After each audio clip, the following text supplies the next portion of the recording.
So, hello, hello, hello. This is going to be a Wait, wrap. wait. Oh, I'm sorry.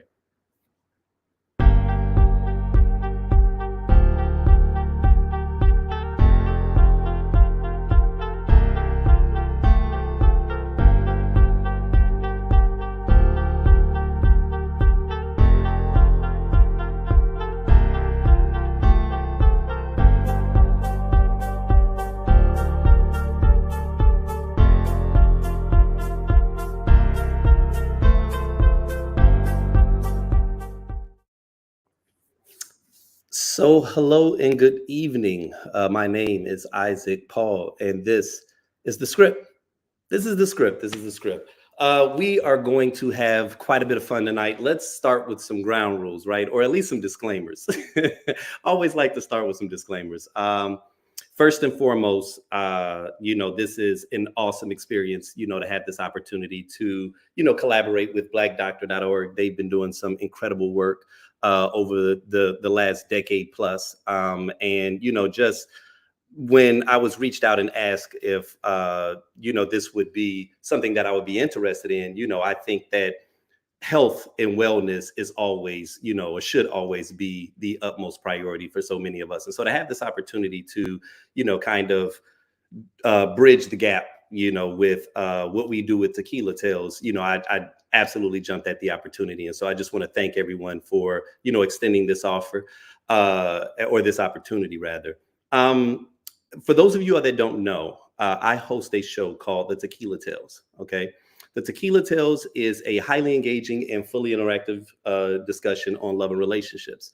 What it is not is a panel discussion. We've all sat in on panels, and there's absolutely nothing wrong with panels, to be clear, right? But sometimes with panels, the whole purpose is really just hearing the panel talk. Whereas with the Tequila Tales, our motto has always been, with love, we all have a story to tell. And so primarily what our goal has always been is, we have these gatherings, and we've been doing so for 11 years as of this point, where we will meet and the each topic is something completely different. We do not know what the audience is going to say, so there are no staged comments. And what my job is to kind of guide the discussion. Right now, one of the things that I always let people know is, we always have some ground rules, and that first ground rule is just that of respect.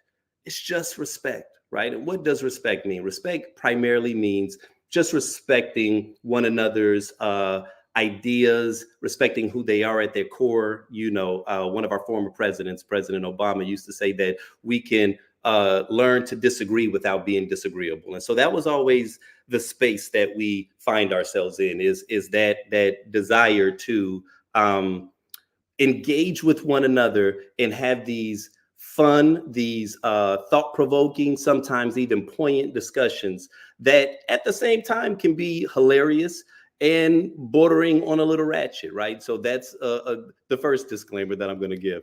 But we never want to be mean-spirited. Our goal is never to attack anyone, and I used to let people know what respect does not mean. Respect does not look like agreement. And so oftentimes my role is the devil's advocate, right? If you get a lot of people in the room, in the early stages, people are kind of feeling their way out, and they're playing it safe.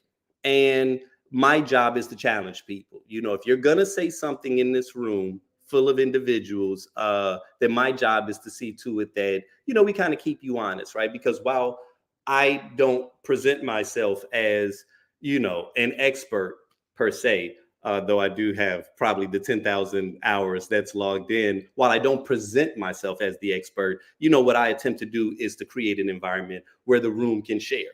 Okay. But one of the disclaimers that I want to give is that we are adults. We are adults, and these conversations are oftentimes adult related content. Right now, it's not raunchy. It's not raunchy, but it is adult. Okay. So with that being said, you may see some things over this next hour that are a little eyebrow raising, okay? Just with the language. And with that being said, I mean, we're not gonna go full on sexy red, okay? We're gonna keep it highbrow as possible. But I'm just saying that to say that in most cases, I'm not aware of what the individuals in the room are going to say. Now, with this particular show, and why I was excited about having this opportunity to, just extend the brand and to take another step in what it is that we do is that, there's so many people that are unable to attend the shows, right? We were having them for the first 10 years in Chicago exclusively. We've since expanded to Phoenix, Arizona. Chicago, we will be back. I've been seeing a lot of people in the comment section as they see our content, they get, a little frustrated because we haven't been having shows. We're definitely coming back. But, we have fans from all across the nation, right? People that want to engage in these discussions. And let's be honest, over the past couple of years, we've seen this love and relationship space kind of skyrocket, right? From, the Kevin Samuels to the Derek Jacksons, men have entered the chat. That's probably the best way to put it. And so what you've seen online now is that there are a lot more people that are speaking about these types of discussions, which I think is good. I do think that that's good. I do think that sometimes it can be a little argumentative. We've gotten into a really weird space online recently. And so, again, having this platform, having this opportunity, to kind of bring some balance to the force, I thought would be fun. When it was presented with me, I asked a lot of questions because I wanted to know, okay, well, what exactly, did you guys have in mind? And they let me know, well, listen, this is your show, So basically they didn't give me a script. And so that's kind of the lane that we're about to play around with. And it should be a lot of fun, with the Tequila Tells Our motto, like I said, is with the love, we all have a story to tell. And the script's motto is going to be, even though with love, we all have a story to tell, that story does not have a script. And so from week to week, you're going to see a lot of different things. We're going to throw a little spaghetti against the wall. There's going to be some one-on-one discussions that you see. There'll be some group discussions. But with this first one, with it being the pilot, I felt like that this would be a fun time to kind of pull individuals through let's take a trip down memory lane, I guess we should say it, right? Because there's been so much content, even though we will post things online. One, due to the algorithm, there's probably a lot of content that you don't get to see, right? And then also, too, there's a lot of content that we have not posted online, just, because. So I thought that this would be fun to kind of, walk back through some of our favorite moments over the last 11 years. Like I said, our anniversary is actually coming up. For those of you all that are going to be in the Phoenix, Arizona area, our anniversary is going to be on February 15th at Onyx Gallery. I will post the link shortly for those of you all that are interested in purchasing tickets. But yeah, like I said, I just thought it would be kind of fun to, kind of walk through what that conversation looks like. And like I said, because of the fact that I wasn't given a script, this is a little unscripted. So I thought it would be fun. What I want to start off with, because I thought that this would be kind of interesting, is we've had a couple of clips that have gone viral over the years, and even one that's going, I would say, I'm not going to go as far as say it's going viral, but it's getting a lot of traction online. And so I thought that it would be kind of a good idea to kind of share this with you guys and just kind of tell me what it is that you all think about it, because, this was a clip that, the thing about social media sometimes is you post a clip and you never really know what's going to hit and what's not. There'll be certain times that I'm like, oh man, they're going to eat this one up, and I will put it out there and it will fall flat.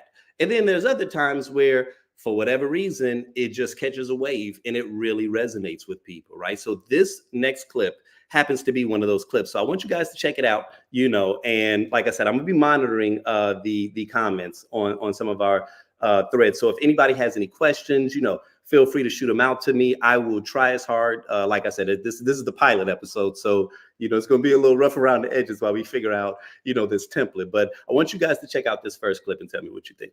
I was coached on how to speak to a man, and a significant other. We were renting a car, and we had purchased the gas or whatever, so we could take it back on E.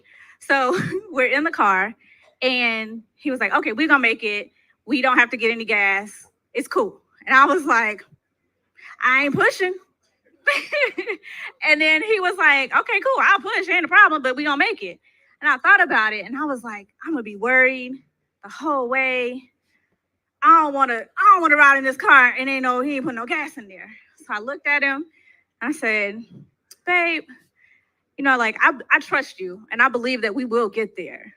But I'm really gonna be worried and concerned the whole ride there.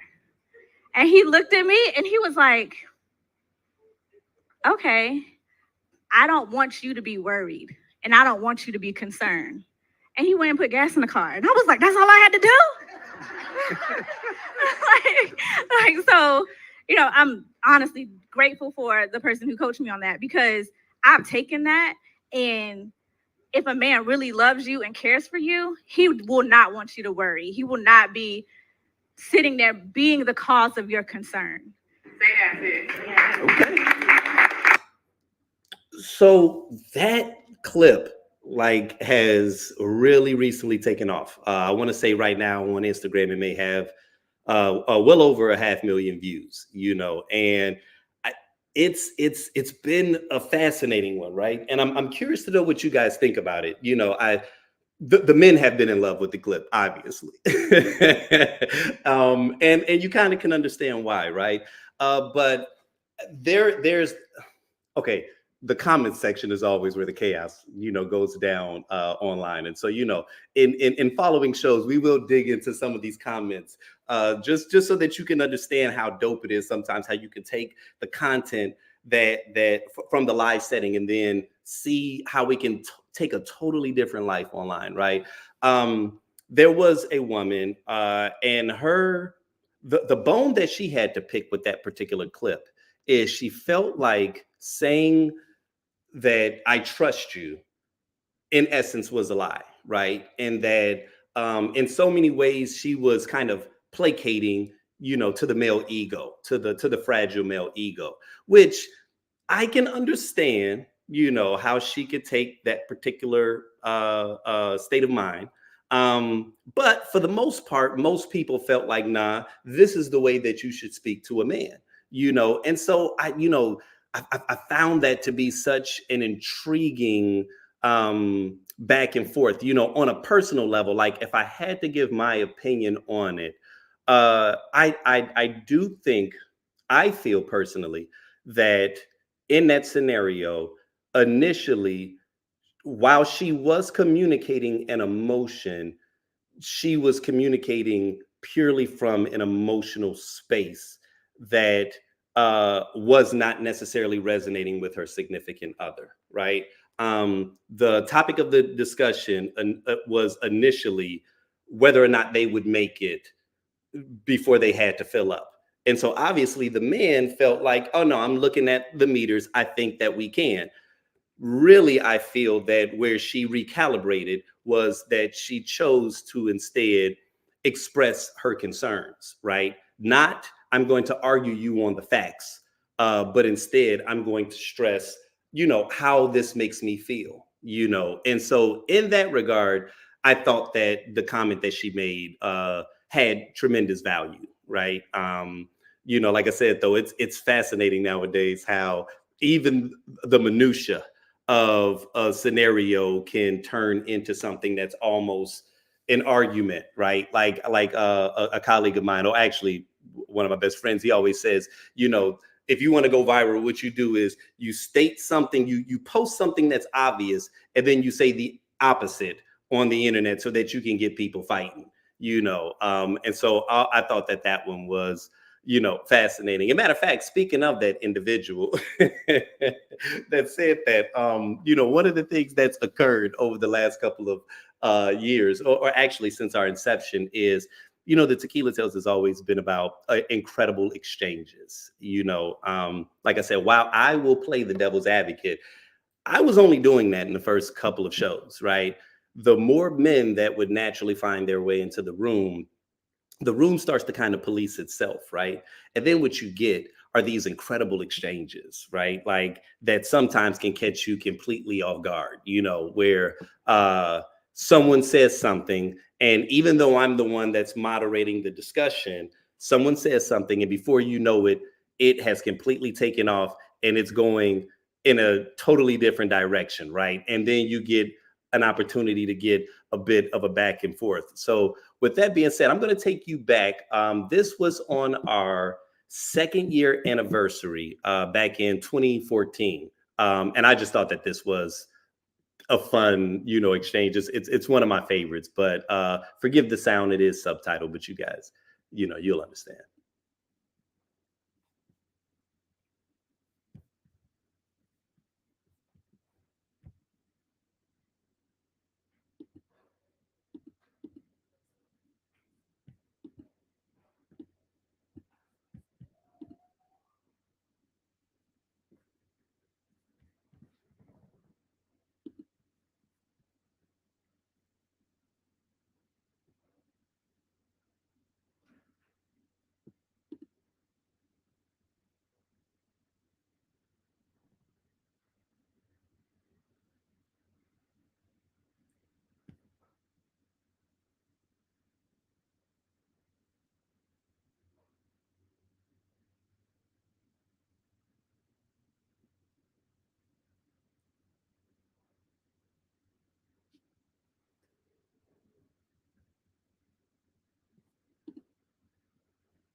You know what, you guys, I'm sorry. Like I said, this is a pilot, and I just got informed by my producers that we were not able to hear this particular clip. So I do apologize about that. Let me I'm gonna have to round back around. Say, like I said, this is a pilot. We are still figuring this out as we go along. So, I actually expected some hiccups. I'm going to figure out what was going on with that particular clip. But in the interim, what's been awesome about this platform is, like I said, it's called the Tequila Tales, but initially it was called Wine and Love. And so, it started in a very it's funny how big ideas can start from small places. And it was started pretty much with the exact same goal in mind, for individuals to connect and to kind of figure out the most effective ways of how to, just be able to have these type of exchanges in these open environments.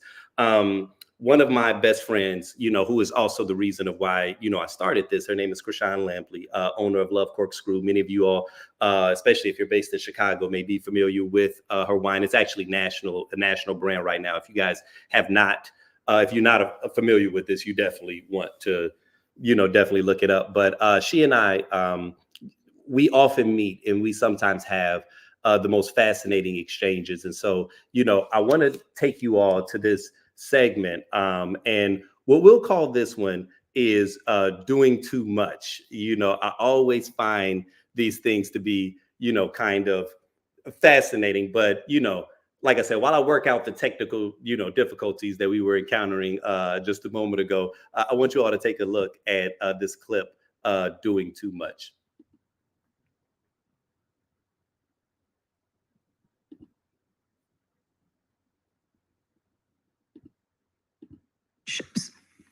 And I think we've had these discussions in our past, whether it be Tequila Tales, whether it be Wine and Love back in the day. But we've had these type of conversations, whether it be Love Corkscrew Radio, where people post so much about their relationships on social media that it feels like they're doing it for social media. But there's so many times I want to say to myself, I wonder if it's just as genuine and heartfelt if I was a fly on the wall to watch this relationship happen. Or is it just about the post?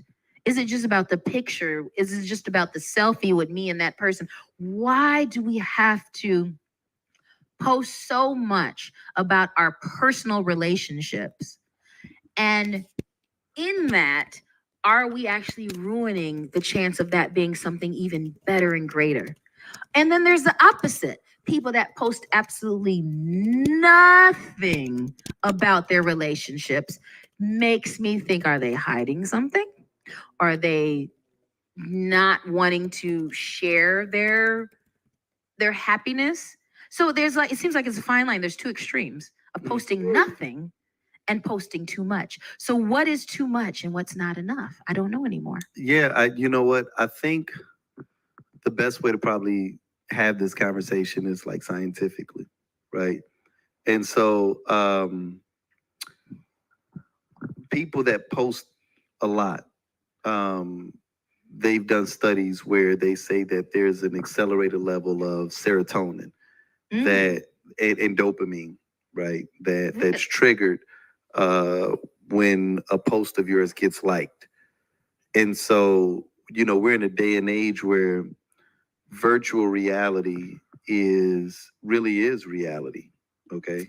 Like, because they was even saying, what was the study I read? It had to do with how people that like nowadays, like individuals that you may have never met, that you formulate a close kinship with, that like overseas, and they did this study primarily on like younger people. Okay. I want to say it was like teenage, like preteen to teenage years, and they were saying that they noticed like these very high accelerated like levels of dopamine and these feelings of like attachment to these individuals that they had never seen before, never met before. And in many cases, they felt more strongly about the way that they thought about them than what their friends that they dealt with on a day-to-day level felt like in person. In person. And so like that's kind of fascinating. I mean, and even when I say that, it sounds farce, but depending upon like, I think that's very plausible for people in our age group. Right. Like let's say I was friends with Issa Rae. Or if I made a comment under something that she said and she liked it, right, and said something under it, and we went back and forth, that would make me feel like you would think, you know what I'm saying? Like that would be more important to me than the woman I'm dating, right? You've been my girlfriend for a decade. Right, liking and something. Issa Rae, something. But Issa Rae liking and commenting. One comment. What? Oh, that's it. Stop it. That's it. Right? that artificial moment. Right. And I call it was real, but it was artificial in the sense that it meant a whole lot more to me than it did to her. But right? What is it? Is it the fantasy? So are we able through social media to live in our fantasy? Is that's what's happening? Like we didn't have that. I don't even know. I don't know if it's. We can't really call it a fantasy because we've always loved attention. We just have a new way of quantifying it now, right? Got it. And so that's what it is. Like we quantify our love, the love that we receive through likes, shares, and comments. You know what I'm saying? Back in the day, maybe it was quantified another way. You know what I'm saying?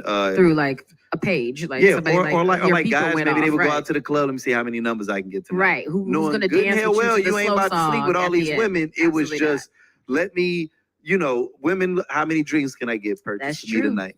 Or how many guys are gonna come up and try to talk to me tonight? That used to be so dope. Like I used to get so excited, like to give my number to the guy like I liked at the club. Like that was just like, oh my God. Or just even if you had a boyfriend, line say you ain't had boyfriend, still went out with your girls.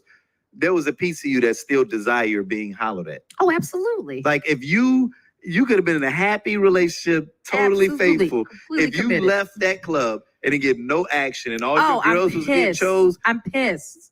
And you bringing that hatred back to your man. Absolutely. And he don't even know. He loving you. He loving your dirty draws. And you got to sit up here and treat him. Just pouting. Pouting. Right. Because some old random ass, scaggy wag ass Negro didn't give you his attention. You know what I mean? During the slow cut. Well, he had like 8 kids.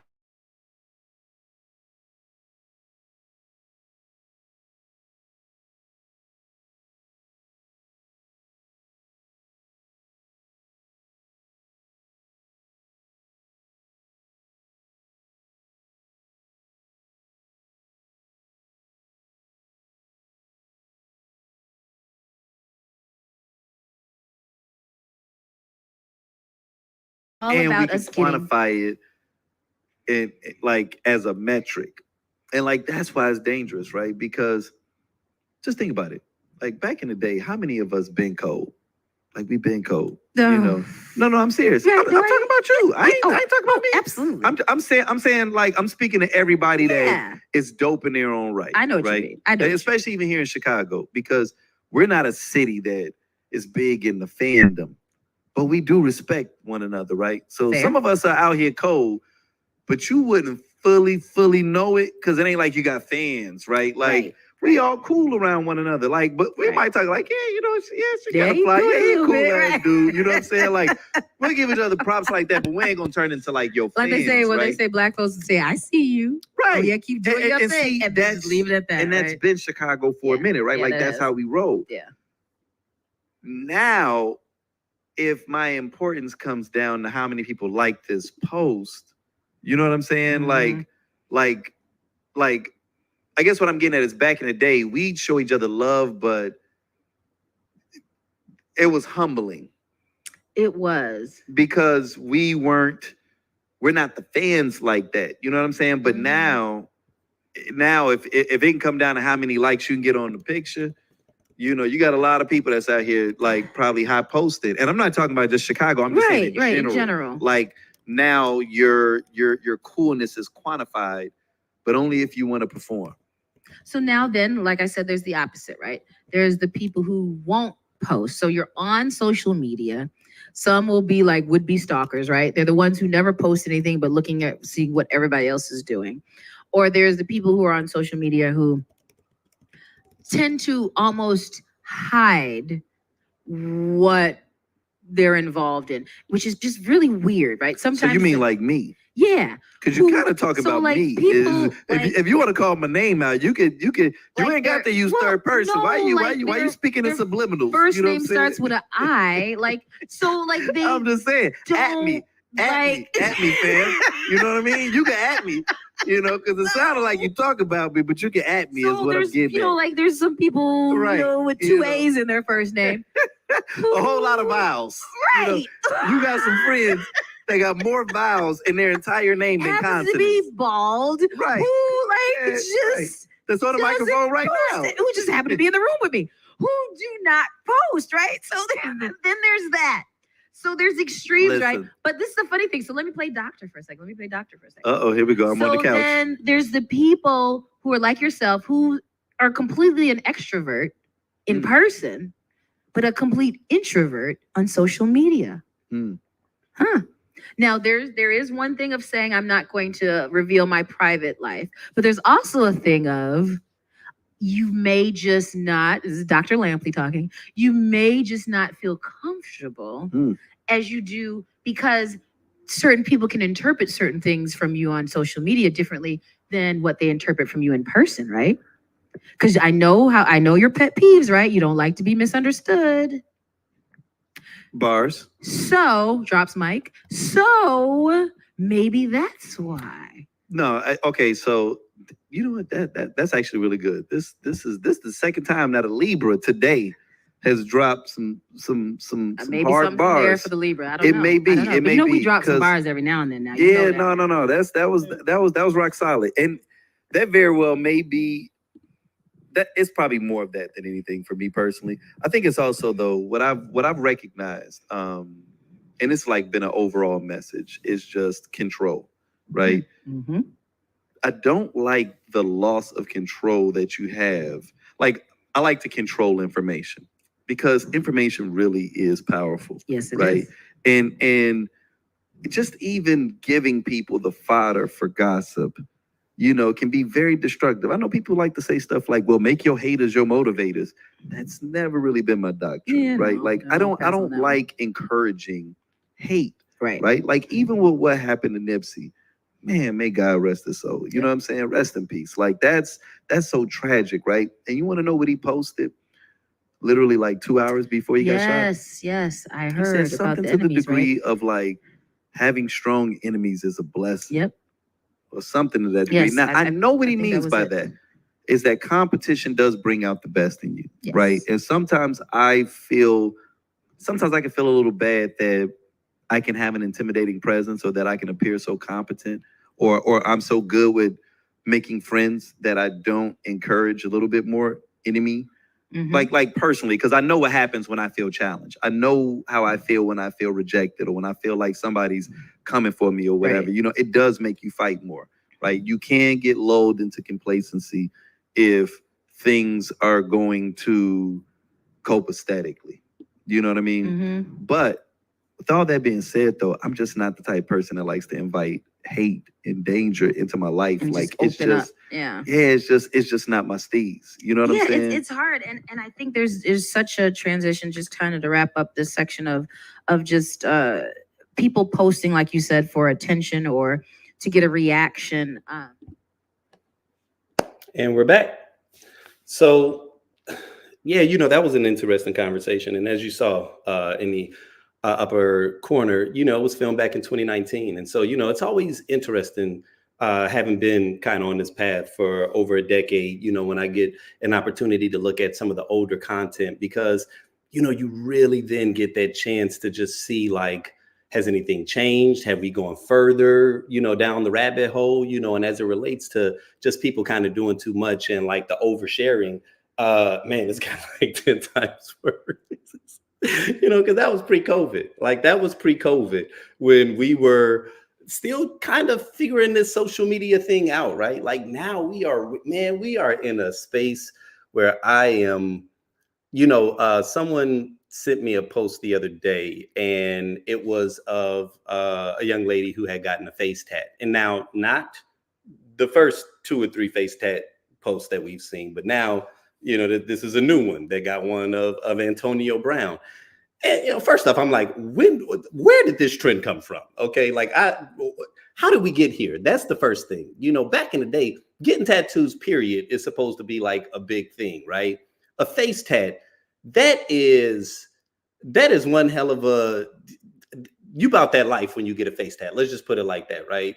But then to turn around and get a face tat of a dude that you are, either I don't know a love that deep, okay?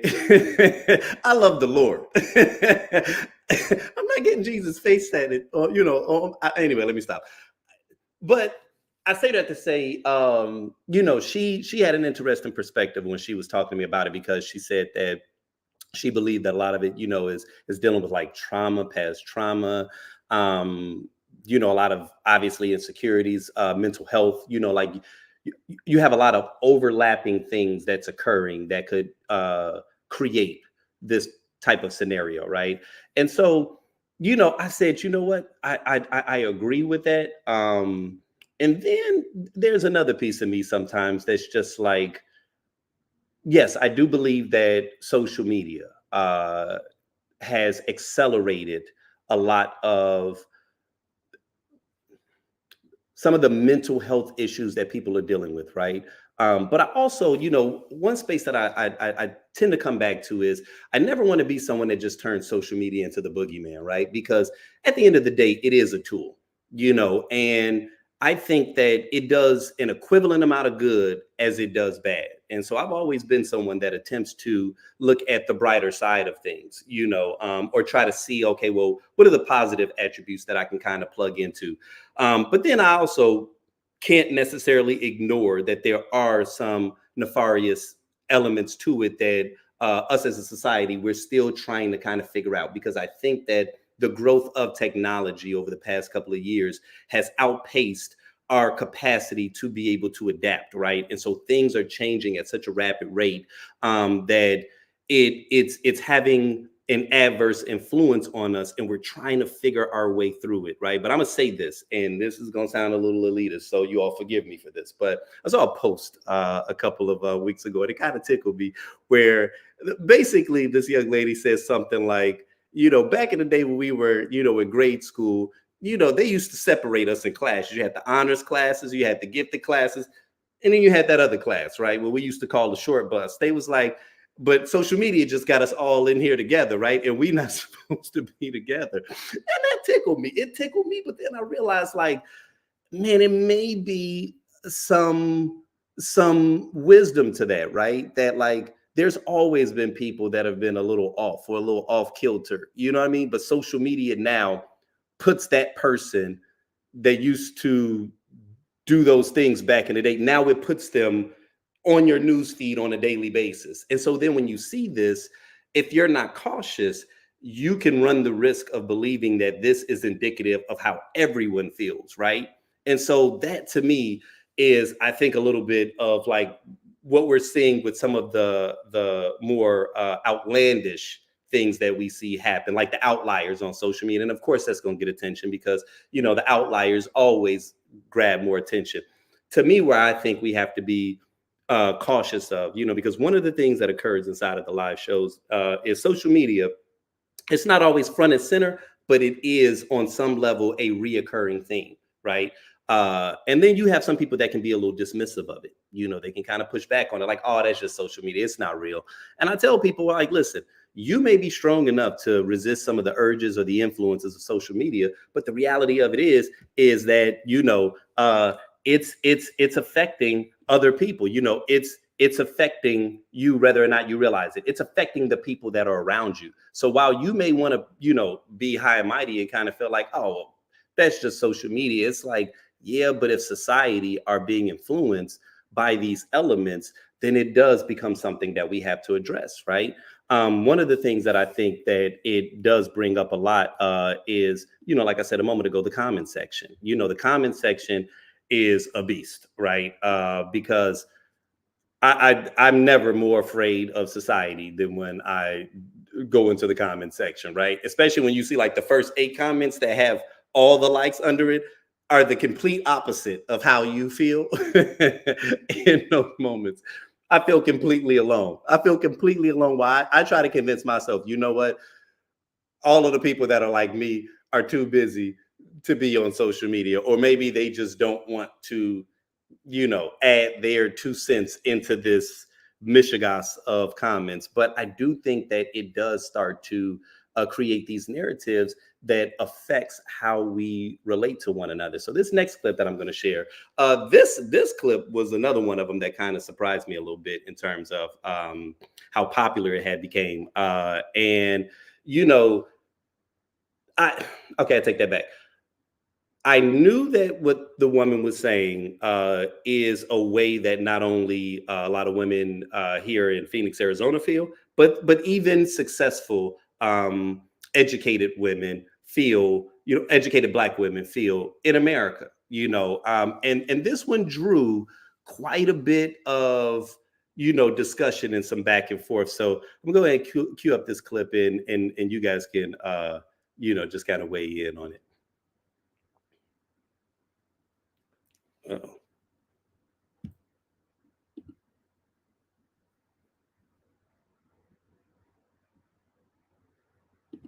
Okay. Nope. Scratch that. Looks like we were having some issues. I don't know what was going on with that. See, like I said, this is a pilot. Every once in a while, man, you queue up something. So I'll go ahead and just share what the clip was. It was a woman who basically shared that she felt that here in Arizona, that when, you know, you have men that are successful, that they oftentimes are not in search of educated Black women, you know. And so obviously this was another one that kind of set the comment section on fire, right? Because she said that if you find successful, affluent, you know, Black women, that they have a hard time finding significant others, finding their counterparts, because their counterparts are in search of either white women or what she considered like stay-at-home moms and things of that nature. And so, you know, it did draw the ire of quite a few individuals, because, you know, their perspective was like, nah, that's not how we feel. You know, they saw it in a very different way, you know, as it relates to like, and there were some men that kind of felt like, no, what it is that you all are actually ignoring a lot of the people that are showing you, you know, attention. And so that's another one of those kind of conversations where I think gets exacerbated by social media, you know, and the influences of social media. Like I said, I'm disappointed that I wasn't able to cue that clip up. I actually have another clip, and this one was from our, what was that, our 10-year anniversary at in Chicago. This one, I was a little surprised that this one got the. I mean, this one actually did go viral on a few people, a few different people's platforms, but this one was a fun one to me because of, I think, why it went viral. So I'll go ahead and just share that now.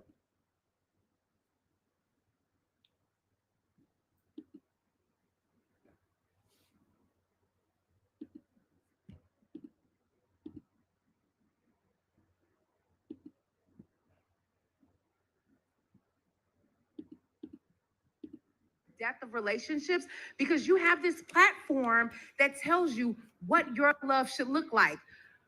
It's impossible. You cannot make it that way. You've got to seclude your relationship. You have got to keep that thing out of other people's reach, because if it's sacred to you, why does everybody else need to touch it? There is a reason why when you shake somebody's hand, you reach out to them with your right hand, because it's the hand that touches the least amount of bullshit.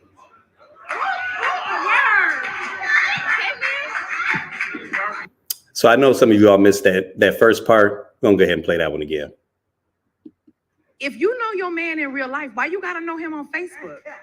Like, what does that do for you other than invite people in your business, invite people to tell you how your relationship will work, invite people to tell you what happiness is for you? Every single relationship is unique. And social media is literally the death of relationships, because you have this platform that tells you what your love should look like. It's impossible. You cannot make it that way. You've got to seclude your relationship. You have got to keep that thing out of other people's reach, because if it's sacred to you, why does everybody else need to touch it?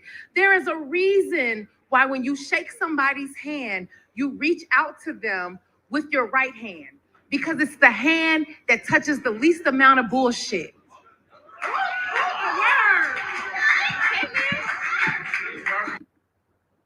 Okay, so yeah, come on, y'all. We know why that one went viral, right? I mean, and that was another one of those clips where like the dudes were in the comment section. I think they were sharing that one because they wanted to make a point. You know what I'm saying? They really wanted that one to get out there, and they wanted people to know this is why I'm not sharing you, right? And so that does kind of tickle me sometimes, you know. But yeah, that one, that, you know, again, that goes back to the social media, right? It goes back to I guess how the infinite amount of ways in which we all interact with one another, right? And how we find our happy space. You know what I'm saying? You know, so just I guess a bit of information about me, right? Just to give some context, you know. So I'm newly married, you know. I'm about a year in, but it was a long-term relationship, right? A new father, you know, and so obviously my perspectives have adjusted over the last couple of, you know, years, and it wasn't like a stark shift, you know, but I can relate to individuals that like to keep their stuff off of social media, right? And I know that that is one of those points of contention for relationships, because you have some people that they share everything. You know, you have some people that, you know, staunchly believe in, you know, just kind of like making it clear that, hey, listen, I'm in a relationship and this is who I am. And then you have some people that, you know, they are very uh, uh, off the grid, you know, for their own reasons, you know. And I know that there are some times where people feel like, well, if you're not sharing it, then it's because you have something to hide, right? And that very well may be true, right? Like, let's be clear. If this is a person that shares a lot of other stuff, like shares all their other personal business, but then when it comes to sharing you, all of a sudden, you know, they quiet as a mouse pissing on cotton, then yeah, there may be something that you have to, you know, kind of figure out, or you may be getting an indication that there's more beneath the surface, you know. But then there are some individuals that are just very protective, I believe, of their personal space, you know, and that is kind of how I always was, right? Like the most important things to me, I would always keep off the grid, because I always kind of felt, like I said in the video earlier, that like, you know, it was information that if I'm giving you access to this information, no matter how big I think I am, right? Like no matter how much of a individualist, a rugged individualist and a leader, or how much of an independent I like to be, there was that I can't pretend like your feedback on something that I share is not going to influence me. Now, it may not change me, right? It may not, I may not say, well, because you don't like this, I'm going to stop doing it. But I think on some levels, people want to be liked. And so when you share something, you hope that they do like it. Well, what happens when you share it and they don't like it, right? What happens when you share that picture that you just thought was dope? And then maybe it didn't catch the algorithm wave. And then all of a sudden you get like 20 likes, right? Yeah, you might be like, well, maybe they just didn't see it. Or maybe now all of a sudden you feel like, oh, they haters, or you try to create some other reason. Or the worst thing is that maybe you start to feel like, well, maybe they didn't like it. And just all of those other emotions that should not be influencing you in something that's private, or something that's special to you, can start to infiltrate you. So that was kind of, I guess, the space that I was in, right? Like not wanting to turn my relationship into a commodity, which I always felt like some people did on social media. But at the same time, though, I can understand really being in a happy space and wanting to share it, right? And so I have been challenged in that regard. Like even inside the shows, a lot of people will share that, and challenge that notion, of everybody's always sharing something negative. If I want to share Black love, if I want to share what happiness looks like, I should be permitted to do so. And so in those regards, I do say, you know what? I can understand that, and so I kind of feel like this is one of those scenarios where it really is a manner of whatever floats your boat, and I think that that's one of the things about relationships and this is going to be an ongoing thing, from show to show, as it develops. That is kind of one of my mottos, just to be very frank, is that I do believe that we are all different. We are all very different, and that's okay, that there's actually nothing wrong with being very different. You know what I'm saying? And so, yeah, with that being said, I'm always in search of the best way. Anytime I give someone advice, because like I said, even though I'm not an expert, I do have a lot of people that will reach out to me, and they will kind of consult me to kind of get my, feedback on just a wide array of various issues. And so, when I do give advice, or I do give my feedback, one of the things that I'm always mindful of is it's never a one size fits all for me, and anytime that we get into these spaces, especially when we're talking about, a lot of people that are kind of considered relationship experts, and this is no shade to anyone, to be clear, right? Because everybody is speaking to their particular audience. Everybody has their community that they're speaking to. But with me, I have never been a one size fits all. So anytime that I'm giving someone advice or I'm giving someone counsel, it's always about trying to figure out what's going to be the best decision for you, right? Like what is going to allow you to be in alignment with the world around you, right? Like if you are trying to get in alignment with the universe, what does that look like? And I think that there are times where we're not challenging ourselves enough, and that's why I think sometimes we have to be very cautious when we are receiving this information and this feedback, from individuals, because there are times where you feel lost, right? There are times where you are in search of answers. And, the internet has got all of them. Everybody's an expert on the internet, and that algorithm will sometimes detect that you have a weak spot, and whatever thing is grabbing your attention, it's going to only give you that, right?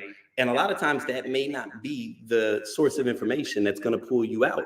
I have a clip that I want to share, and this actually was at our most recent one, right? So this exchange, so the first clip I'm going to play, because I'm going to kind of walk you through the way that the conversation went down. And, it was an interesting exchange. And, when I saw it initially, I said to myself, I said, you know what? I know that one of the issues that we kind of deal with is the fact that, you know, we see these conversations come on the internet, and then everybody's got like this very hard line, white or black, you know, way of perceiving it. But, you know, like I said, a lot of times I do like to be the devil's advocate. And so with that being said, I'm going to cue up this next clip.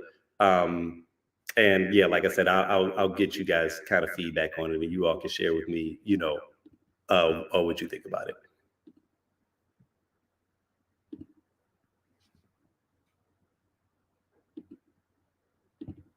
Asked to give more nuance to the question, even though I did not pose the question, right? That was the question from the audience.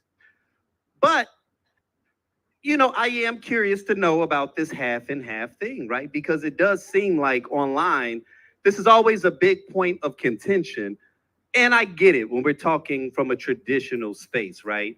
And when you answer it, like, I get it, like, I don't know if it's different if we're talking about a marriage versus a relationship, or what the dynamics are of the relationship. But I guess what I also want to know, if you don't think that a person should go half and half, what I want to know is, then what the hell are you all doing with your money, right? Because if we are both equally earning, I want to know, if I'm fronting everything, are you investing your money?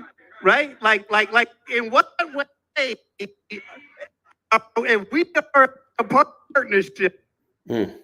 Sorry about that, you guys. And like I said, this is the pilot, right? This is the pilot. And so we are still working out some bugs. And it was not doing this earlier, right? And so that is one of the fun things about a pilot, is you get an opportunity to do it live and to kind of just see in what areas do you want to tighten things up. But with that particular exchange, you know, that was a crowd generated conversation, right? Like I have my topics, and then I often let the dog off the leash, because there are times where we kind of want to see where people are going to go with it, right? So with that particular one, somebody wanted to know, like, if they believe that couples should go 50-50. And so I just asked the question, and then someone said, you know what, I want you to give context to it. It's sometimes it'd be a little more difficult giving context if I didn't create the initial conversation. And so when I expanded upon it, you know, the way I nuanced it was, I just wanted to know, well, okay, if you don't believe in going 50-50, right? Understanding how things go in this day and age, like then what is it that you plan to do with the income that you're bringing in? Granted, you're working right now. I understand if there's a big disparity in terms of the amount of income that, you know, one partner is bringing in versus the next. But if we are 50-50, right? Like, I mean, meaning, you know, you making 70, I'm making 80, or vice versa, or you making 125, I'm making 150, or vice versa. But yet one partner is paying 100% of the bills, right? You know, I mean, I get it. If that is y'all thing, then that's y'all thing, right? But then the question goes, okay, well, with all that revenue that you're bringing in, are you doing something constructive with that, right? Are you doing something that's ultimately going to benefit what the family unit is? And so, you know, again, inside of the Tequila Tales, you know, we always attempt to kind of nuance these discussions a little bit, because we want them to not always just be about like who's paying for the first date, who's not paying for the first date, but just like if we go a couple of layers deeper, right, then what does that look like? And so there were a couple of responses. It's not a guarantee that this is going to work, because like I said, I'm kind of dealing with a little bit of some technical difficulties. But let's go ahead and try to give this one a let's see. Let me see. Because like I said, yeah, it is giving me, let me see. Okay, I will cue this one up first, because this was a woman's comment that I thought was rather poignant. It's very cultural. It is so important that we just keep it historical, and what she said was real. There is no such thing as this conversation in any other culture except Black culture. So as long as we understand that the reason why we have to figure out 50-50 to whatever is because of the plight of the African diaspora, then we have to just make sure we're very clear on what the goal is of the the relationship, the partnership in front of us, because that's where the value is drawn from, the actions and the energy that one puts in versus the money that one puts in. Like, money is going to go but so far, but the commitment to the situation is so important that we just have to make sure that we are clear that whatever you value, whatever you're going towards, whatever your goals are, you all have to be aligned in that. And then you figure out what your contribution is to that. And it doesn't always have to be financial. And I completely agree with that part. But facts is facts. Men pay for everything. They do everything. They provide. They are providers by nature. That's how it started at the beginning of time. So we can't even submit to the man until we understand that the commitment is there, so that we can be vulnerable in that space to say, okay, I'm okay with giving my financial contributions because I know you got me emotionally, you got me in every other aspect of this world, because life is just hard like that. So if I can't 100% say, okay, we are committed, like we're in this together, like this is a partnership and we are growing towards X because we agreed towards X, that's the part that gets fuzzy and gray, and then we got to figure out who's paying for what date and all of this stuff. Because if I suggest something, I'm gonna create it. I'm gonna create the experience. It doesn't mean that I'm putting money out, but it does mean that we are doing this together. We're in this together. So that's all. So yeah, like I said, one thing that I always appreciate about our discussions is how nuanced that they can be. I think sometimes on the outside looking in, we're gonna post the clips that feels a little bit like red meat, but in all actuality, what you see inside of that room is so much diversity, regardless of whether or not it looks a little monolithic in terms of the racial makeup. You really see a lot of people that view things from a lot of different perspectives.